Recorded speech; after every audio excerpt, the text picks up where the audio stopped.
The purpose of this lab was to observe the reaction of two substances with a given ratio. It also shows that the reactants don't always make the amount of product with the mole ratio given in the balanced equation. There was limiting reactants and X's that were shown when we measured the precipitate points of each test tube. Stoichiometry is the basic concept of this experiment. It's the study of quantitative relationships between the amounts of reactants and products. The limiting region is the reactant that limits the amount of product that can be produced. Due to that, there isn't enough.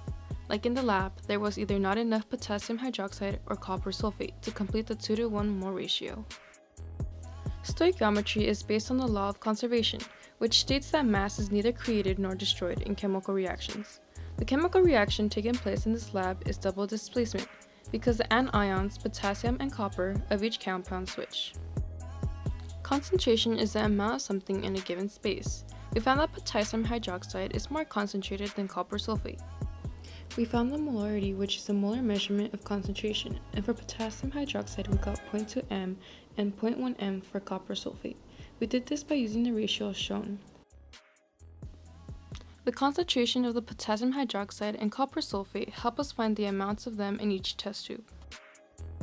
The important materials we use during the lab are the reactants themselves, potassium hydroxide and copper sulfate. We also used test tubes to place the different amounts of substances in and later compare them. We used a burette to hold the substances and measure how much we were giving off.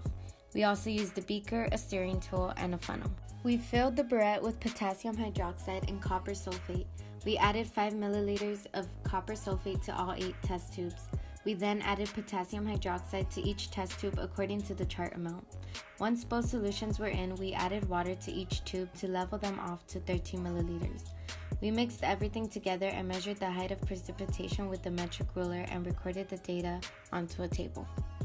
Some observations we made were that the particles were swimming around and the substances condensed like gel. The tubes were also different shades of blue. The precipitation in the first 4 tubes were escalating up in height, whereas the precipitation in the last 4 tubes were leveling off to the same level. Here is our data table. We found the amounts of substances in each test tube using conversion factors. None of them had the 2-to-1 ratio like as you see in this first test tube example. The 5th test tube was the only one with a 2-to-1 ratio. We had the chance to see how the limiting reactants varied with each test tube by using conversion factors. During the lab, some errors that were possibly made was not measuring the exact amount of a reactant that was needed or measuring the precipitate levels wrong.